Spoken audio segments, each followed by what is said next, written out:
Hello and welcome back to Digital also. It's been an incredible weekend of really enormous ideas from some really brilliant academics, experts and authors. Thank you so much for being a part of it. And we're not going to stop now. This is our final talk in the series across the weekend, and it is a huge one. We're talking about Love is the Drug, the chemical future of our relationships. And for those of you who have been with us at Salon London over the last 12 years, or the Also Festival over the last 7 years, will know how much this subject interests us and how much we've tried to understand it over the years from different points of view, from a neuroscience point of view, psychology point of view, from a neuropsychopharmacological point of view. And I'm so glad that we are now looking at it from a philosophical point of view. And it's my great pleasure to be rounding off the talk series of Digital also with Professor Julian Savulescu. Julian is a philosopher and bioethicist at the University of Oxford, where he's a professor of practical ethics. Hello, Julian. We're just waiting to pick up again with Julian. We also will be in conversation with Brian Earp. Brian is joining us from New Haven, where he's based at Yale. He's the Associate Director of the Yale Hastings Programs in Ethics and Health Policy at Yale University, and he's also a Research Fellow at the University of Oxford. Together they have written this extraordinary book, Love is a Drug, the Chemical Future of Our Relationships. And the book is designed to arm us with the latest scientific knowledge and a set of essential tools for us to decide whether love drugs or anti-love drugs should be part of our future. And we're going to be discussing some of the elements in their book today with them. So the... Mr. Off, should we take just a 2-minute break? Yeah, I think that's a good idea, Deccan. We're just going to take a 2-minute break to get our contact up again, and we'll be back with you. Thank you.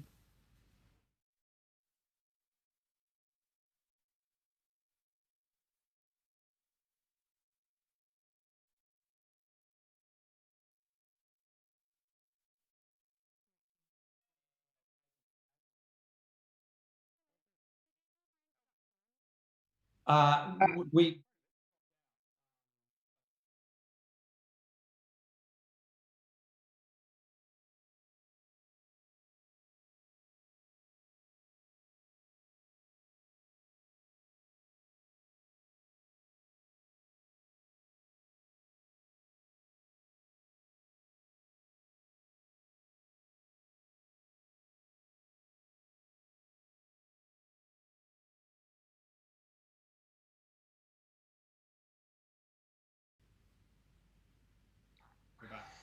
Oh, hello, welcome back. Thank you for bearing with us. Something strange is happening with Zoom today. I've just introduced you to Julian and Brian. Hello, Julian. Hello. Hello. I was wondering if you could quickly tell us what a bioethicist is. So a bioethicist is somebody who identifies the ethical issues and thinks through them related to issues of life and death. Bio meaning life. And it can be around things like pandemics or genetic engineering or euthanasia. So I myself am originally a medical doctor, and I did a PhD with Peter Singer. And so I now look at the ethical issues arising from new technologies and new changes in society. So you're quite busy at the moment. Yes, it's been an extremely busy time for me. We've done about 10 papers related to the COVID pandemic, including an ethical algorithm for allocating ventilators, which I'm particularly pleased with. Yeah, an ethical algorithm for anticipating ventilators or distributing. Although for deciding who gets the ventilator when you've got too many patients and not enough ventilators. I think you've beautifully understood your job there. And when we're talking about love and when we're talking about love drugs and the human relationships and their relationship with chemicals, it's a difficult subject to find the words to talk about, to pick your way through. You have to be incredibly careful with the language. Yeah, that's true. Love is something that is very personal to a lot of people. They've often, hopefully, had experiences with it, if all goes well. And so it's something that to pick apart and speak about in abstract terms or to bring a scientific lens to, I think can be unsettling to some people. But partly what we argue in the book is that love is a multidimensional phenomenon. There's what it feels like to be in love, and that's a very important part of it. There's also how love is framed or conceptualized in the society. So how we talk about love often shapes our feelings. What we even recognize as counting as love partly depends on what's going on in the historical context and in the social discourse. And then another dimension of what's going on with love is what's going on in our brains and the evolutionary history that led our species to be of a kind that we form certain bonds with each other.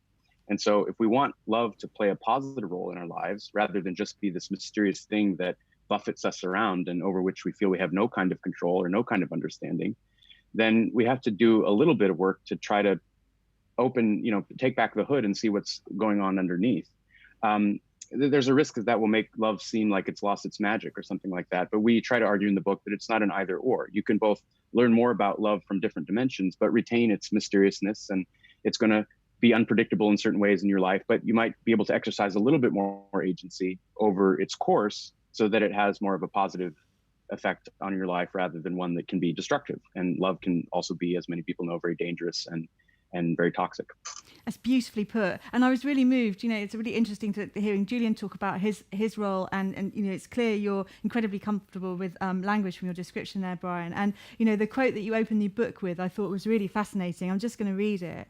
It says, "To love somebody is not just a strong feeling, it's a decision, it is a judgment, it's a promise. If love were a feeling, were only a feeling, there would be no basis for the promise to love each other forever." Yeah, that comes from the book, The Art of Loving by Erich Fromm. And he was commenting on the commercialization of love, which he was observing in the 1950s and 60s, where people were bringing themselves to the marketplace of dating. And the thought was you just have to find Mr. or Mrs. Right. And then if the sparks fly, you'll fall into love. And so everything was based about the properties that the person has. Do they seem like a good match? And then does it just automatically trigger this feeling of love? The problem with that, he thought, is that if you're trying to build a long-lasting, stable, fruitful, flourishing relationship, and it's based on this passive conception of love, where it's something that just happens to you if you happen to meet the right person, then when those feelings may fade over 2 or 3 years, which is a very common kind of a thing, especially those early, very passionate feelings, then many people feel, well, what's the point? Why are we even together? I don't feel like I did when we first met, so let's move on. And often that can be very disruptive to families, and it's not necessarily good for children when they're involved. And so he says, if we think of love rather as something that's more like an art or a faculty or a skill that we can work on and improve, then instead of being, tossed around by the waves of life in this particular domain, we can lean into it a little bit and try to figure out, if I promise to love you, that means I need to have some agency. And what does that look like? Well, it means you have to then understand a little bit about how love works. And so that's the general angle of our book, is to try to pick up where Fromm left off and talk about new ways and new technologies that may allow us in some ways to exercise a little bit more agency than we may think we have been able to in the past. Thank you, and it frames it absolutely brilliantly. And thank you for such a beautiful explanation. Julian, I wanted to ask you, you say early on in your book that now is almost a time for a revolution in the way that we think about this area. And I just wanted to know, this is a subject that has been around more at the kind of like fringes of kind of intellectual discussion or, big ideas discussion. But you say now is the time for a revolution in the way that we understand our relationship with drugs and their use in relationships. Why is that? We're at a point in time where there's an explosion of knowledge about the brain, about the biochemistry and physiology and genetics that are associated with what happens in our brain. Ultimately, everything that matters to us, our hopes and dreams, our talents and abilities, are due to activity in our neurons and our brains, including love, of course. Love is a brain phenomenon, ultimately. And we're increasingly understanding the contributions of biology, psychology, society on how our brains work, but also we're able to now change them in many ways, where we don't just have psychotherapy or counselling we have ever-increasing technologies to change the way in which the brain functions.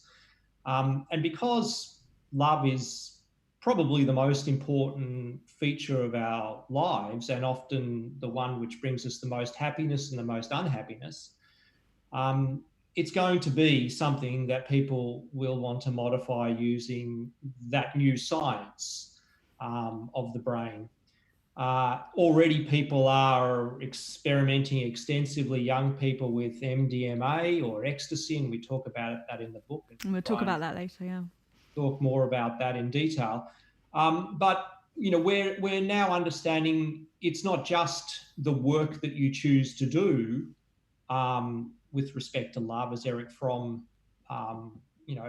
challenged us to do.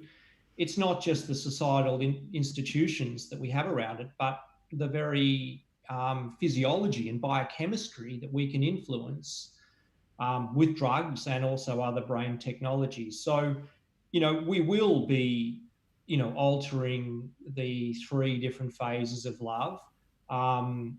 People are already taking drugs to increase sexual desire. They're taking drugs to increase attachment. And we think that's a good thing. We should use our science. It's not to say that we shouldn't work. We shouldn't water the flower every day, as I like to think of love. But we should use what's available to us. And the book is really about how to deal with that revolution, how to think ethically about the enormous power that we're going to have over the most fundamental emotion that affects us. And so if I may add one thing to what Please. Julian said, he's talked about how love can bring great happiness, but also great despair. And similarly, technological interventions into the biological basis of love can potentially be helpful in some cases, but may also be destructive in certain other cases. And so one thing that we talk about and emphasize in the book is that there are medical technologies, drugs, that we use currently for treating things like depression, or hormonal birth control is another example, where these drugs are already widely in use and are already having an effect on our relationships. Some of those effects may be helpful in certain cases, but some of those effects may be very detrimental in other cases. And so what we're trying to do is to figure out which are the chemical interventions, including ones that are already being used, that may be harmful to our relationships, in which case we may want to reconsider when or under what conditions we prescribe those medications. And then are there some cases where there are technologies that could, for the right couple, under the right circumstances, if used in the right way, be beneficial? And so that's a big project of the book, is to discriminate between the destructive technologies and the helpful technologies, which is always going to be context dependent, and it's going to depend on what's going on with a particular couple and so forth. Yeah, and brilliantly put, Brian. And that's such a good reason to buy the book, because you really do look at what is actually happening now and how we're already doing some of the things that we are talking about. It's just that the effects of them are going to be the possibility so much bigger, and the effects could be so much greater in the future. But we are already playing around with drugs in our relationships in some ways. And your example about SSRIs and jealousy is just superb. Definitely worth buying the book. So it's fair to say we're now in a position where the kind of biological underpinnings of love are being revealed to us in a way that they haven't before. Is it in writing this book, did you have to sort of grapple with one of the biggest questions of our time, which is, what is love? Yeah, I mean, that was something that we started writing papers about, trying to bracket that question as much as possible. We thought, well, to us, it's not so important what exactly you conceptualize love as being. We just want to know, in a romantic relationship, are there some cases where it could be ethically permissible or prudent or useful in some way to take a drug or to avoid taking a drug? And some people pushed back on this initial approach, and they said, well, listen, if you're going to call these things love drugs, you have to give an account of what you mean by love. And so we tried to take that criticism seriously, and in future, subsequent papers and also in the book, we sketch out a little bit more of a concrete understanding of love. So the main one that we rely on is derived from the work of Carrie Jenkins, who's a philosopher who's written a book called What Love Is, which we thought was very helpful for our purposes. And we think she's right. So she just suggests, as I indicated earlier, that love is a multidimensional phenomenon. She describes it as a dual nature phenomenon. So she says it's both biological and psychosocial. You can carve up the space differently. You might say it's biological and psychological and social and historical. So however many dimensions you want to appeal to is a little bit up to you. But the point is just that love isn't just one thing. Love isn't just how it feels to be in love. Love isn't just how we talk about love in terms of poetry and literature, love is also a biological phenomenon. And she argues that it's potentially irresponsible not to pay attention to the full scope of what love is, because then if we're using it as the basis for making important decisions in our lives, getting married to someone, or separating from someone, or changing careers or moving countries, she says it's actually irresponsible not to even approach the question of what is the fullness of this phenomenon, not only in its psychological aspects, but also in its biological aspects. And so that's the general account of love that we use. And then, philosophers have more prescriptive accounts where they say there's certain ingredients in love that are important for it to be the best version of itself. And so they'll say things like, it involves trying to promote the welfare of the other person totally for its own sake, without trying to get anything for yourself. And so those are more prescriptive accounts of love, and we also address those in the book. But we try to be as agnostic as possible about those kinds of details, because we don't want our discussion to rest on what your particular theory of love is. We want it to be the sort of thing that everybody can engage in this conversation. Yeah, you do that incredibly well. So let's stay with a romantic love for a moment and focus in on Little Heart-Shaped Pills, your chapter on Little Heart-Shaped Pills. And I just wondered if you could begin to explain to us how these neurotechnologies can act and alter on the brain's the three stages of love as you describe them. Is it lust, attraction, and attachment systems? What? Julian, you want to? Julian, yeah. So what Brian was exactly correct with his sort of approach to the definition of love, but sort of zooming out to the whole of the animal kingdom, all mammals exist because they reproduce and they fall in love in order to reproduce. And all mammals have the same three phases of love: lust, attraction, and attachment. And each of these phases have different parts of our brain and different chemicals active. And so each of them can be independently either up-regulated or down-regulated. So lust is the sexual desire that one individual has for another.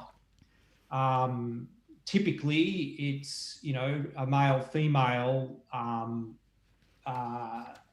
attachment with the prospect of bearing children. Attraction is falling in love with specific or finding specific details about that individual that make them seem like the most special person in the world. And attachment is the long-term pair bond that people have that is necessary to raise the young, to hold them together in a kind of close friendship. And so lust can be increased by increasing testosterone in both men and women. And there's a drug called flibanserin in women, which increases sexual desire. Attraction is due to a more complex set of neurochemicals, and attachment is very highly controlled by oxytocin, the so-called cuddle drug, which can be administered intranasally. So by either blocking or administering or enhancing the effects of these things, you can increase attachment or reduce attachment. And this opens the door to giving love a helping hand. Not only do you release oxytocin by sexual intercourse or by massage or touching, you can also administer it intranasally. So Brian, are you happy with that description? Yeah, I think that's about right. One point to just maybe lean into a bit is that these chemical interactions kind of have cascading effects. And so it's not that you can go in and just dial up one kind of subcomponent of love and dial down the other in a very precise way. Right now, what our capacities are a little bit rough and ready. And so if you make an intervention into one subsystem of love, it may very well have downstream effects or knock-on effects on other aspects. But of course, that's also the way that medical treatments are already with respect to other kinds of phenomena. So let's say you're using a drug to try to help somebody deal with depression. There's no little depression nodule in our head where we can go dial things up exactly right. You administer usually a selective serotonin reuptake inhibitor, but that has all sorts of effects on the brain. It doesn't just address the targeted thing. And so what's happening, generally speaking, in pharmaceutical research is trying to figure out how can you have more targeted effects on subsystems that you understand better and better with time without having so many side effects, But the truth is that's very hard to do. And so again, that's why partly in the book what we discuss is the side effects of currently used drugs on relationships. And SSRIs is a good example of that. So many people know that SSRIs can block libido, and it's because it's partly through the downregulation of testosterone, as Julian mentioned. And so if you take an SSRI to treat depression, you suddenly find maybe you've lost your sexual desire for your partner. Well, that's a reasonably well understood and well known side effect of these drugs. It's quite serious and quite harmful to many relationships. But there's also some research suggesting that SSRIs, this very, very commonly prescribed drug, can also block kind of higher order feelings of emotional care or concern. So just as you might take your own feelings of despair less seriously, which might be in some respect the point of the drug, so too is it the case that you might be less moved by your partner's feelings, and that could similarly be destructive. But then imagine that you're one of the subset of people for whom SSRIs are an effective treatment for depression. So you're lying in bed all day, you've tried everything else, you've done talk therapy, and hopefully you're continuing to do talk therapy. But for you, you need to have this drug in order to participate in life. Well, now you can see that it might have a positive implication for a relationship in your case. So Julian sketched out kind of the general framework of what are the subcomponents of the biological aspects of love that we're reasonably sure are part of the system. And then when this ever gets into more of a practical domain, it's going to be a question of tailoring each of these interventions to the very specific circumstances of the person, their particular psychological profile, and seeing what are the effects of a given drug on them, because they're going to be very different for different people. So do you think, Brian, that, one thing that we perhaps should be looking at is the interpersonal health to be considered when you're prescribing drugs? Right. So partly what we call for is we talked about a revolution earlier. We think there should be a revolution in scientific research norms. So it's a well-known critique of so-called Western medicine that it tends to focus on individuals. It tends to focus on discrete symptoms, or what we think are discrete symptoms, or treat as discrete symptoms, rather than looking at the person more holistically in terms of how they're situated within their environment and so forth. But another aspect that we often fail to consider is how do the treatments that we administer to an individual affect their interpersonal relationships with other people? And so we've just been discussing some aspects of this, but this points to a problem with how we conduct scientific research studies. So let's say that I'm running a randomized control trial to try to test a drug because I think it will help with depression. And so I'm measuring a bunch of variables that are related to the symptoms of depression. Well, if I don't even measure other variables, like how is this affecting your relationship, it doesn't mean the drug isn't affecting your relationship. It just means that I'm ignorant to those effects because I haven't bothered to measure them. And so what our argument is if we're gonna go ahead and try to intervene in our biological systems with potentially powerful drugs that can be both helpful and harmful, at the very least, we have a responsibility to be looking at the full range of side effects, not just the ones that we imagine might be closely related to the symptom that we're addressing. Because the interpersonal effects of drugs, we have good theoretical reason and some anecdotes to think that there are such effects, but we don't have any systematic empirical data on characterizing those effects specifically. And we think that that's a form of negligence in the current way of conducting research in this area. That's absolutely fascinating. And of course, the imperative is that, I think as you explained that, close relationships is one of the most powerful predictors of good health and of well-being. And this could be an entirely new way of prescribing drugs. Julian, did you have anything to add on that? Or can I ask you a question about animals that's just come in? Sure. Someone wanted to know wanted to check, did you say that all mammals fall in love, or all mammals, I think you said all mammals have 3 stages of, experience the 3 stages of lust, attraction, and attachment systems? Yes. So, we have this very large brain that, enables us to engage in symbolic representation, language, etc. So we've invented this whole world around love, the kind of narrative, and it's impossible to define, but actually we behave like all other mammals, dolphins, chimpanzees, all of these mammals essentially do the same thing. They fall in love, they have lust, for another partner, they become attracted to them, they bear children with them or offspring, and they remain attached for a period of time. And they have affairs, their relationships can break up. And so, what struck me once I started to look at this is just, and of course it's obvious when you think about it, the most highly genetically and biologically determined phenomenon about us must be our reproduction, because that's what, enabled us to be here. And so it's highly regular, it's highly predictable, and there's now a lot of scientific knowledge about why people's relationships break up, why they break up at 7 to 10 years. And I think while there is this huge mystery and whole kind of romance and theatre around love, there is a thread that we hold with all of our cousins that is highly biological and highly similar. So another thing too is that animals suffer the same grief that we do over their relationships. They have higher order feelings, they just can't express them in language. Okay. Yeah, one thing that's been interesting about these animal studies is also the variation within different kinds of mammal species with respect to these subsystems, which kind of proves the point about how important they are. So many experiments have been done with this rodent, which is a mammal called a vole.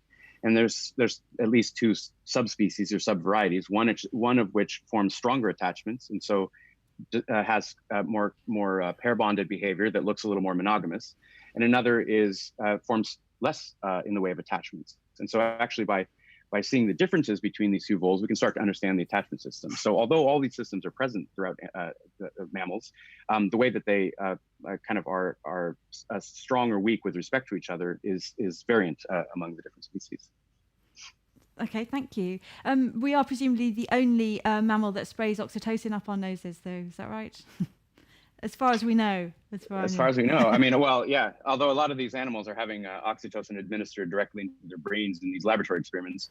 And so that's how we're getting a lot of this information. You can't do that with a needle through your skull. So we do it through our noses to run experiments on ourselves. I mean, it's a good question. I haven't looked into the area of pheromones, another sense that, we don't typically emit, the rich variety that maybe some other mammals do, and who knows what they actually emit. I haven't looked into it. Directing pheromones at each other, probably that is. Yeah, I don't know the details there either.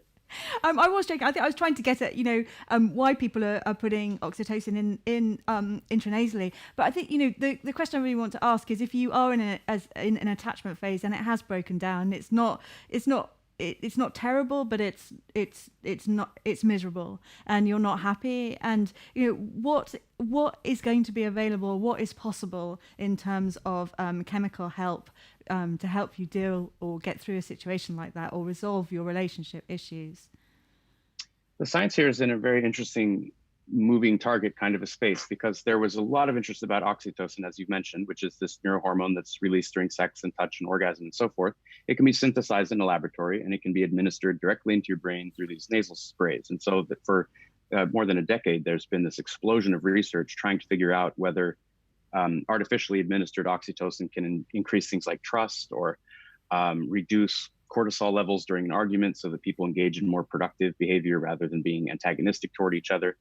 And there's ongoing work trying to see whether couples therapy can be enhanced in some way by the administration of oxytocin. But one thing we discuss in our book is that a lot of these early findings may not replicate. And so there's some uncertainty about what the real world practical effects are of these administrations of oxytocin in terms of whether they could actually be effective in a real life couple setting. But at the very same time that we've been finding that some of these results in the oxytocin literature may not be all that strong, there's been this other line of research that we've alluded to about the use of MDMA as, in this case, an adjunct to psychotherapy for people who are struggling with post-traumatic stress disorder. That's one of the main areas in which this research has been done. And in that case, the effect size, the positive treatment effect for many people who are enrolled in these trials is enormous. And it's something that there's no question whether it's having a positive effect, and in some cases, a life-transforming effect on people who are dealing with very serious mental illness problems. So one thing that we've done now is tried to say, well, given that MDMA was used in earlier decades as an aid to couples therapy, that's something we discuss in the book. What if we could build on this new flurry of research into the use of that drug as an adjunct to psychotherapy for PTSD, and say, well, what if we go back to that older model and look at the interpersonal effects of this powerful drug? So certainly that that drug is one which is very likely to have very strong effects for some couples going forward. And again, we just need to do the proper research to figure out which couples would benefit and which couples should avoid such interventions. And I did notice in your book that a lot of the experiments that you were talking about had been done in the 80s and 90s, and I wondered why there wasn't much more up-to-date information about the use of MDMA for us to draw on. Well, because MDMA was had about 40 years or so where it was seen as this recreational party drug. It had a bad reputation because of the ways in which it was misused by in non-medical settings in the 1980s, and so the research kind of went underground. And in order now to try to bring it back into the mainstream, the researchers have been very careful to focus only on the most severe cases of diagnosable mental illness that have been resistant to any other form of treatment, because they know this is a very powerful drug. They know it can have positive therapeutic effects. And the trick then has been to figure out, how do you research in a way that doesn't trigger another kind of backlash in the political sphere? So they focus on these cases. But now there is a little bit of work where they're trying to extend the model outward toward a more interpersonal range. And so some of the scientists who have been involved in the early MDMA for PTSD research are now doing studies where they have one of the partners has PTSD, but then the other partner also will undergo MDMA-assisted psychotherapy in a couples setting.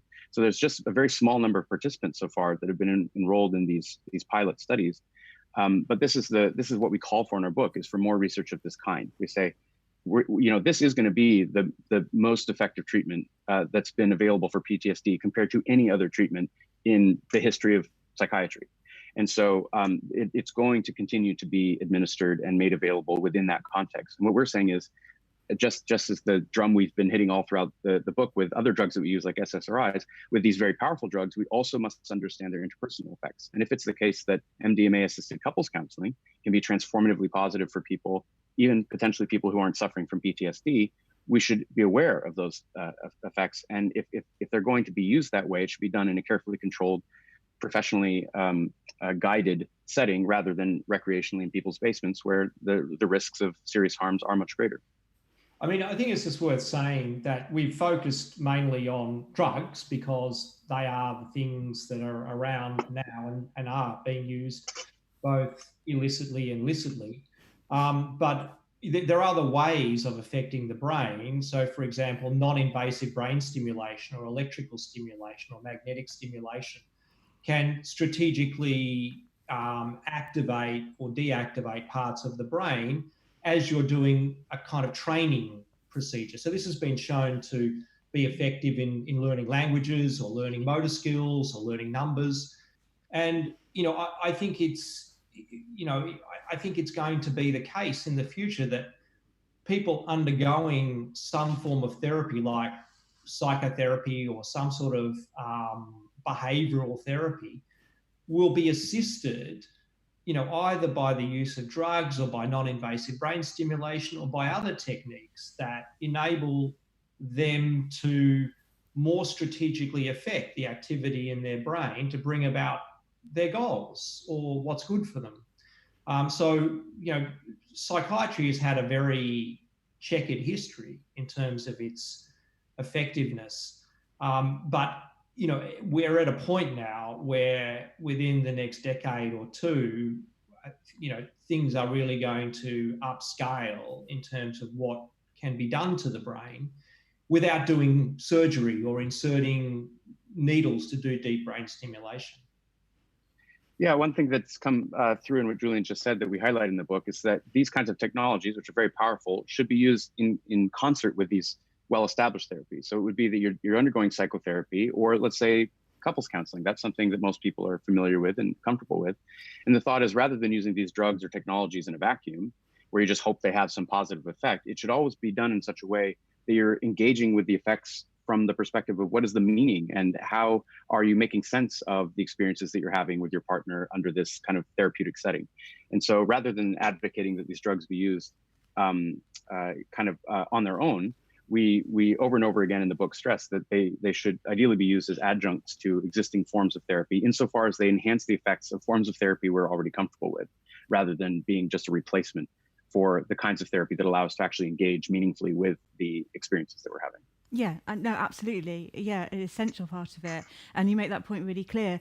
Can you explain to us, how does it work? You know, how do you take a couple who are not engaging, who don't have empathy for each other, you know, at the end of their relationship, they feel it? How can you use something like MDMA to move that forward? You know, that is a point at which most relationships break down and they're over. What can this give us? Well, the reason why it's being used for post-traumatic stress disorder is that what it seems to do is to temporarily suppress an automatic fear response to stimuli where that response is oversensitive. So if you've had a traumatic experience in war and somebody says, you know, tell me about your time in Iraq, rather than being able to even begin to engage in that conversation, you are overcome with a feeling of wanting to shut down, to protect, and to avoid that topic. And so if you're engaged in talk therapy to try to work through this traumatic experience, it tends to be ineffective because talking about it is precisely what you don't feel capable of doing. And so, because again, you're having this automatic fear response. So in this case, the benefit of the drug is that in this safe environment, where you know that you can trust the person that you're interacting with, it directly suppresses that fear response in a way that allows you to be more open to engaging with those memories, those thoughts, and approaching the trauma from a perspective of actually working through it. And so a similar idea applies to relationships. You know, trauma is something that falls on a spectrum. It's not that you have a light switch where you're either into PTSD or you're not. This is the point that Julian stressed in a lot of his writing, that what we think of as mental illness is usually something that's more of a spectrum rather than, you know, we use diagnostic categories to simplify the process of treatment and insurance claims and so forth. But basically, we're all falling on a spectrum of certain kinds of trauma that affect us to a greater or lesser extent. And so one point is that some relationships just are full-blown traumatic. I mean, there are certain kinds of issues that come up in the realm of love that are just as serious as PTSD from a war zone. But there's also subclinical forms of trauma where people are just not able to work through the thing that's really plaguing their relationship. And so they dance around it, or they avoid it, or they go to talk therapy and they just fall into these old patterns and bring up grudges. And you say, well, you know, respond in a kind of defensive way. And again, the point is if they think that there's something in the relationship worth preserving. So what you don't want to do is put a Band-Aid on an abusive relationship. No. Let's say you have a couple that really has something there worth working on, but they just keep hitting the same brick wall in terms of their dyed-in-the-wool patterns that they've developed over the course of their relationship as a coping mechanism. Well, if you could actually suppress that defensiveness temporarily in a safe environment, then what you find is the couples may well be able to really talk about and potentially resolve the underlying issues rather than just suppress them and try to cope with them going forward. Perfect. Thank you, Brian. We've got a quick question, I think, for Julian from Ellie. She says, if you fake synthesize the sensations of love artificially, does that not reduce the natural ability to create these sensations? Will we become dependent, and could it cascade through generations? Yeah, look, that's a good question and a very valid concern. You know, humans have a great propensity to become addicted to anything, you know, that they learn is pleasurable or good or makes them happy. And so it certainly is a danger. Anything that's powerful can be misused. And really, you know, both of us have science degrees and neuroscience degrees, but this book is primarily about ethics, and it's about trying to set the set of constraints that will mean that we're just not living in a brave new world of soma and a drug-hazed relationship where we're just there and happy because of the drugs that we're taking, and there really is nothing substantial or meaningful. That is certainly a possible scenario, and one that we take very seriously, and that's why we've written the book, because one thing's for sure is that, you know, under a, you know, liberal democracy with a capitalist market, these things will be produced.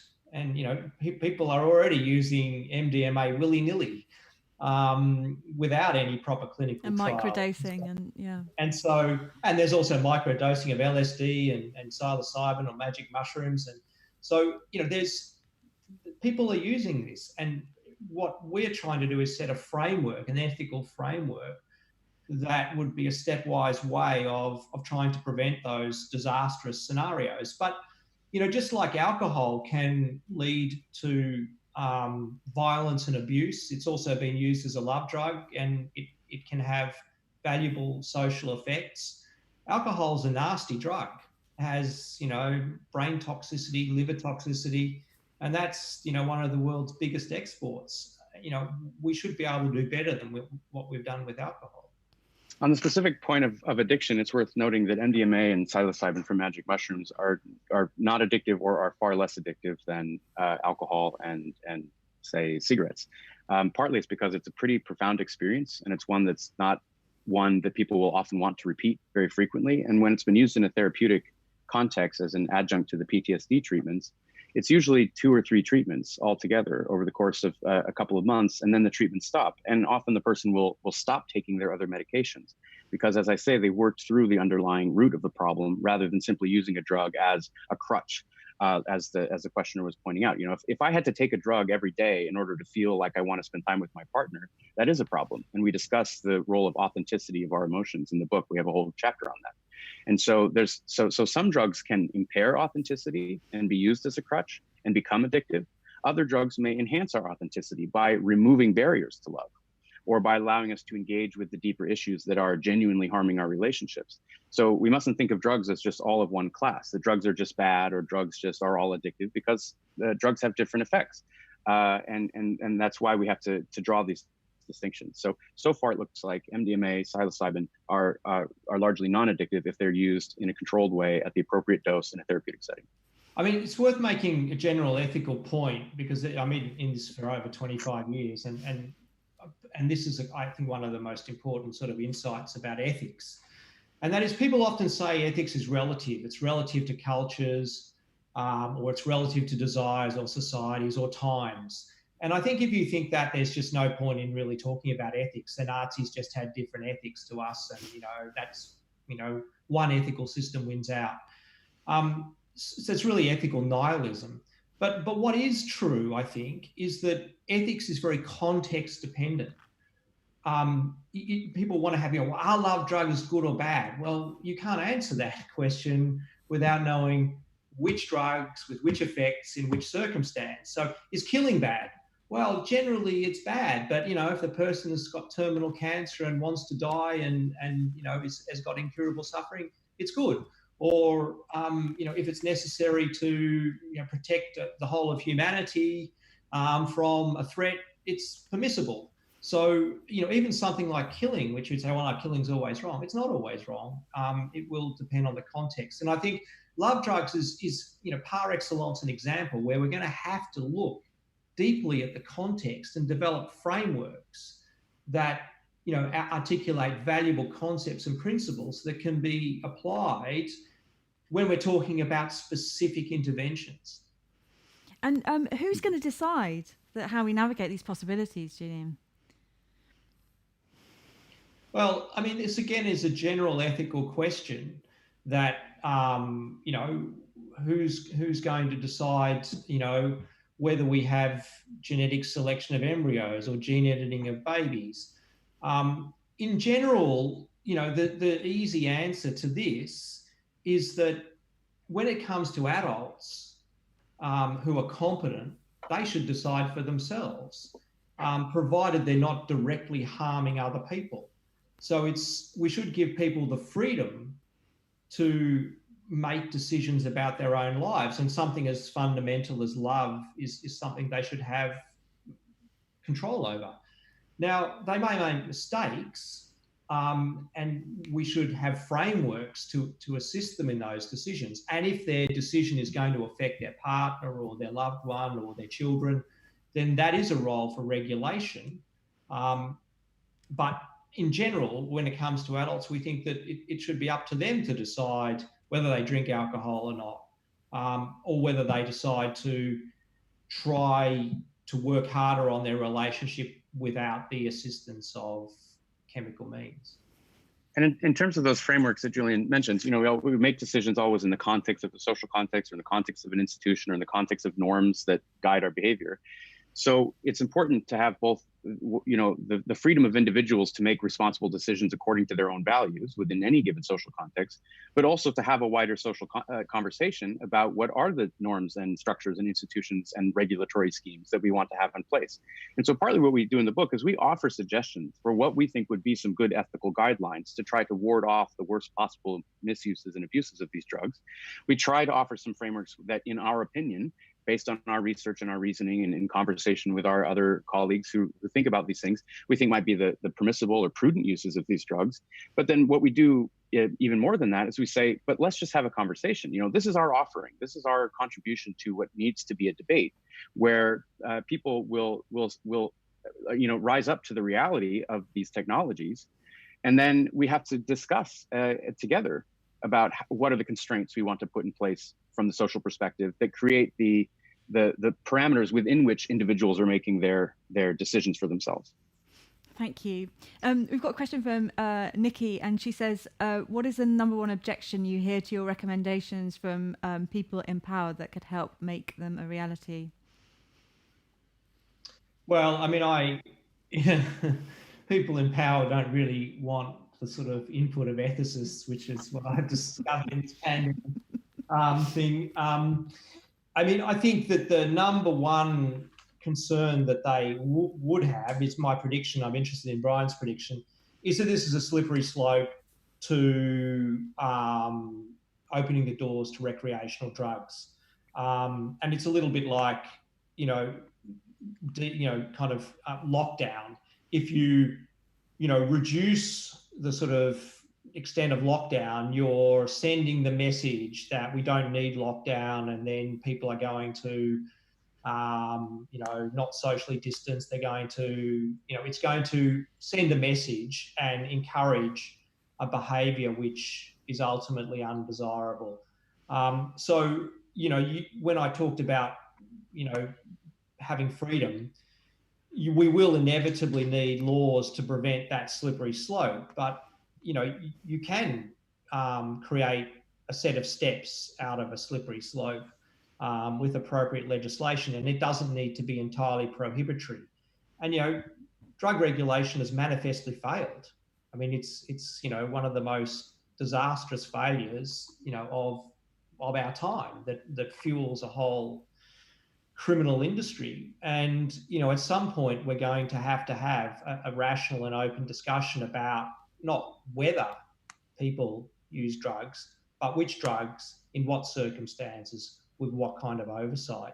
I sort of write this partly for my children because I want them to make rational decisions about what they put into their bodies, and I want them to make decisions that are going to help them have better lives and better relationships. And to say, we shouldn't be, using a drug like this because it's going to open the door to widespread use of MDMA just flies in the face of the fact that MDMA is being used in a widespread way now. Yeah, I think I kind of agree with Julian. I think that's one of the main concerns people have is the slippery slope concern from the perspective of, the people who are making public policy. The biggest objection that I hear when I talk to people just, on the street or friends or people who, pick up the book in a bookstore, is I think that they are concerned about inauthenticity. They think that love is this thing that just is supposed to happen as though by magic. And they further think that if you take steps to intervene in that system, you're necessarily, creating a false perception of love or something that's a pseudo love. And so what we try to do to address that objection, which is, again, there's forms of intervening in love that could create inauthentic connections. And in fact, if you use MDMA with a stranger at a club and you feel like all of a sudden they're the person you're most connected to, it's true that you don't actually have an independent relationship with that person that you already have kind of tested and it's tried and true. And so one thing we say is that if this drug is to be used in a relationship therapeutic context, it should probably be oriented around existing relationships where the couple has known each other for 10 years and knows what it is that they're working on together and knows what things are authentic or inauthentic.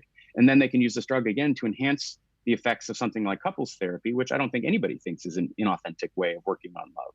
So if the drug could be used to enhance current modes of intervening in relationships that people think could actually improve the authenticity. Let's get rid of all the defense mechanisms and actually have a real relationship with each other. If this drug could enhance those effects, then that can avoid that problem. But could you use the drug in a way that creates inauthentic connections? Yes. And in fact, in the 1980s, when MDMA was being used recreationally and people were falling in love at festivals, or so they thought, there was this concern that people would go get married on the basis of something that they're basically just high. And now, of course, people can do that just falling in love naturally too, right? You can meet somebody and some spark gets set off and you think that they're the best person for you ever, and you rush off and you get married, and then you find out that actually you don't have shared values. And then you go, oh, well, I guess, my natural high was leading me astray. So a point that we make is that, you can have authentic and inauthentic experiences that are either drug mediated or not. Even without a drug, you can have inauthentic experiences. With a drug, you can have authentic experiences. And so the point is not, should you take a drug or not? It's what is the confluence of both drug mediated and non-mediated experiences that are either authentic or inauthentic, and figuring out how to promote the authentic ones. Yeah. It's just difficult. You've mentioned, I think alcohol would be an easier sell in couple-assisted therapy than MDMA, just because of the government spent 20 years telling people that it's a terrible thing and that this is a party drug and it has no place in science, and it's a difficult thing to overcome. I mean, I think the reality is that, now, I mean, I think there'll be some kind of shift. I mean, the government are completely out of touch with the sort of the needs of this generation. And I think you'll find that you can't get away with just, telling people what's good for them. You can't get away with, messaging them into behaving in certain ways, or creating laws based on a particular set of values. And people have got access to a world of ideas and technologies and stuff now that they're going to vote with their feet. And so I think we have to do better and try to engage realistically with their lives and their values. There's an excellent point you make about, you're really worried about what your children will put in their bodies, and I know you write in that book that we're close to a paradigm shift, and I really hope so. All this technology and science is coming, and we want to use it in the best way possible. I just wanted to ask one more question about, which you call anti-love drugs in the book, about the use of drugs, the ethics around the use of drugs in heartbreak. On a kind of lesser scale, could we not suffer heartbreak, but also jealousy as well? Is there a case that we could be able to stop the dangers of jealousy with chemical involvement? Yeah, this really highlights the importance of figuring out what are the background values that are governing a particular romantic connection. So you could imagine a couple that's committed to a certain kind of sexually exclusive monogamy, and if that's the overriding way in which they've structured their relationship, then jealousy might be seen as a moral emotion. It's a sort of thing that's protecting the bond that they want. And so you might not, I mean, unless the jealousy is over the top or is based on a feeling of possessiveness of the partner or something like that, it might be that certain kinds or degrees of jealousy is appropriate. Other times it can go to extremes.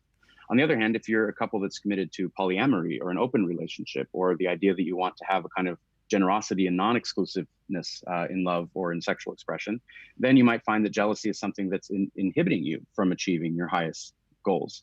And so in that case, especially if your jealousy is causing you to behave in a possessive way toward the other person that shows them disrespect as an autonomous agent, then you might think, well, how can I work on my jealousy? Now, there are all the usual things you can do to work on your jealousy. Go to talk therapy or whatever it might be. Cognitive behavioral therapy is something that is often used in this regard. But we discuss in the book the case of somebody who was having really very obsessive jealousy that was irrational, that was unwarranted, and that was harmful to the relationship. And he went to go see his psychotherapist, who realized that there's quite a lot of overlap between the symptoms, as it were, of jealousy and the symptoms of obsessive compulsive disorder. And in fact, there's some reason to think that there are quite similar things going on in the brain. There's this kind of ritualistic checking of the other person's behavior and these inquisitions where you're trying to find out what's going on with them, and these ritualistic repetitive behaviors that maybe are not helpful. And so he ended up prescribing talk therapy, but with a drug that is also used to treat OCD. And in that case, showed that the symptoms of jealousy seemed to be allayed. And in that case, it saved the person's marriage. And so we talk about this, again, it's just a case of, sometimes the way that we seem to be feeling spontaneously is not necessarily authentic and is not necessarily warranted and is not necessarily positive for our relationship. So we have to decide, when I'm feeling something like jealousy, do I give it weight do I decide to take it seriously and then guide my behavior on the basis of this feeling?